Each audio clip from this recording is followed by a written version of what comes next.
Okay, TBH Labs ne use ware. Hotel lo general showcase lo ke bude. Vivo ye V27 5G ga general thabo jare lo pyo lo yare phone telu ne ma pare.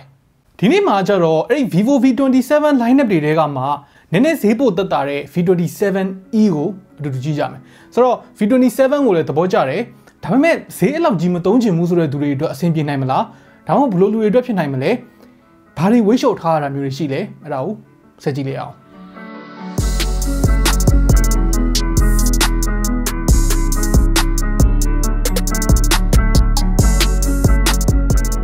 Design မှာဒီဖုန်းက V27 series ဆိုတာကိုတန်းပြီးတော့သိနိုင်ရလောက်အောင်ကွဲထွက်နေတာမျိုးရှိတယ်။ဥပမာအဖြစ်အနောက်ဘက်ကကင်မရာထားတဲ့ပုံစံနဲ့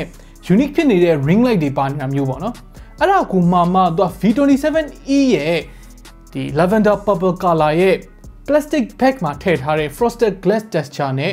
ငှက်မွေးပုံစံ aesthetics လေးနဲ့တော်တော်လေးလှတယ်။ပြီးတော့ grip လည်းပိုကောင်းသွားပြီးတော့လက်ရပါညာလည်းမထင်ဘူး။ gradient ဖြစ်တဲ့ပုံစံကကြည့်လိုက်တဲ့ angle ပေါ်မှာမူတည်ပြီးတော့pattern နေနဲ့အယောင်တွေပြောင်းသွားတာလေးကအပြင်ယူသွားလို့ရှိရင်အာယုံစိုက်ခံရမယ် fashion အသားပေးဖုန်းတစ်လုံးလို့ပြောလို့ရတယ်။ဘေးပေါင်ကတကယ်တမ်းမှာ plastic frame နဲ့လုပ်ထားတာဆိုပေမဲ့ကြည့်ရတာမှရောကန်ရတာမှရော metal frame လို့ထင်ရလောက်အောင်သူတို့လုပ်ပေးထားနိုင်တယ်။ဘေးပေါင်ကအနောက်ဘက် back cover နဲ့ဆက်ထားတဲ့နေရာမှာသူက V27 တုန်းကလို curve မဟုတ်ဘဲနဲ့ flat ဖြစ်တာဖြစ်တဲ့အတွက် V27 တုန်းကလောက်ကတော့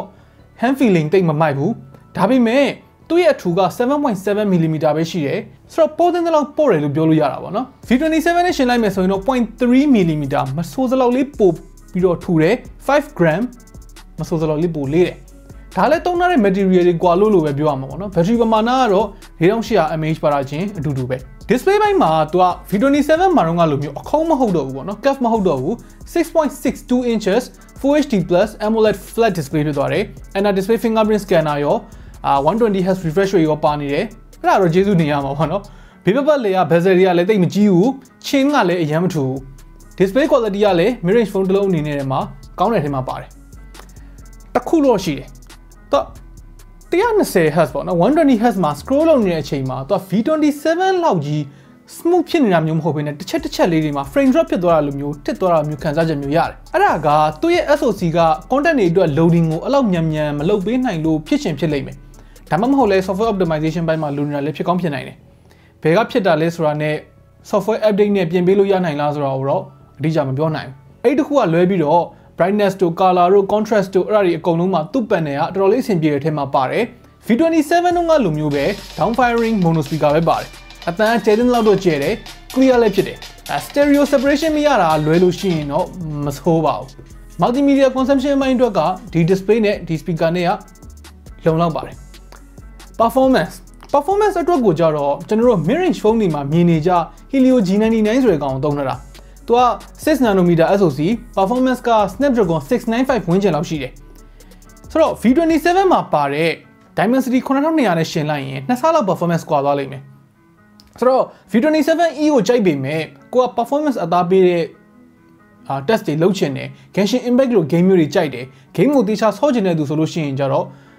ပတ်စံပို့ဆိုင်လိုက်ပြီးတော့ V27 အထိသွားဖို့အကြံပေးခြင်းတယ်ပုံမှန် PUBG Mobile Legends လောက်နည်းနည်းပါးဆော့တယ် normal usage လောက်ပဲသုံးတယ် game ကိုအယူမှုမဟုတ်ဘူးဆိုရင် G99 ကအဆင်ပြေတဲ့အနေအထားမှာတော့ရှိတယ်ကင်မရာမှာက V27e မှာကင်မရာ3လုံးပါတယ် main camera 64 megapixel မှာတော့ OIS ပါတယ်နောက်ထပ်2 megapixel depth sensor နဲ့2 megapixel macro တွေပါမယ် V27 မှာလိုမျိုး ultra wide မပါတော့ဘူး selfie ကလည်း V27 ရဲ့50 megapixel အစား33 megapixel selfie camera ဖြစ်သွားတယ်ကောင်းတာတစ်ခုကတော့ V27 series ရဲ့ဒီ headline feature တွေပေါ့နော် studio lights in your pocket ဘာညာဆိုတော့ဒီ V27e မှာလည်း ring light ကိုအသုံးချပြီးတော့ရိုက်လို့ရတဲ့ aura light portrait feature တွေပါနေတော့မယ် ring light ကလည်း V27 မှာသုံးထားတဲ့ quality တိုင်းပဲဆိုတော့ V27e ရဲ့ camera ဘယ်လောက်ကောင်းလဲဆိုတာကိုတော့ကျွန်တော်တို့ test shot လေးတွေပဲတစ်ချက်ကြည့်ပြီးတော့ဆုံးဖြတ်ကြည့်လိုက်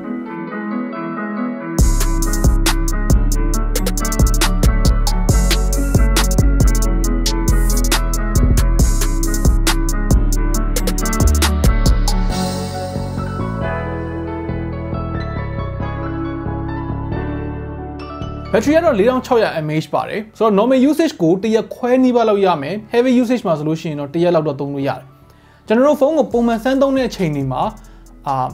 ညရောက်ခဏီးပေါ့နော် screen on time 8နာရီ9နာရီဝန်းကျင်လောက်မှာ 30% လောက်တော့ battery ကကျန်တယ်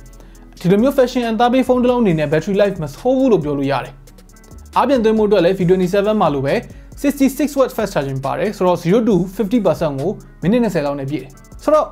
အဆုံးသက်ပြောရမယ်ဆိုရင်ဒီဖုန်းမှာ V27 ကနေတိတိတတ်တာ weight short ထားတဲ့အပိုင်းက performance ရှိမယ်။ဒါပဲကျန်တဲ့ပိုင်းတွေမှာတော့အရင်ကြီးကွာနေတာမျိုးမတွေ့ရဘူး။ performance ပိုကောင်းတာ curved display ဖြစ်နေတာကင်မရာနည်းနည်းပိုကောင်းတာလောက်ကပဲ V27 ကိုရွေးချယ်စရာဖြစ်နေလိမ့်မယ်။ဆိုတော့ V27 ကိုကြိုက်ပေမဲ့ဈေးကိုလည်း4သိန်းလောက်ပိုသက်သာခြင်းနဲ့ performance လည်းတိတ်မလိုတဲ့သူဆိုလို့ရှိရင်ဒီဖုန်းကရွေးချယ်ခြင်းစရာဖြစ်နေတော့မယ်။ဆိုတော့ခင်ဗျားတို့ရော V27 နဲ့ V27e နဲ့မှာဘယ်ဖုန်းကိုပိုတန်တယ်လို့ထင်လဲဘာတွေကြိုက်ပြီးတော့ဘာတွေမကြိုက်ဘူးလဲအောက်က comment ထဲမှာဝင်ရောက်ဆွေးနွေးညှိနှိုင်းလို့ရပါတယ်။ Okay နောက်နေ့မှတွေ့တော့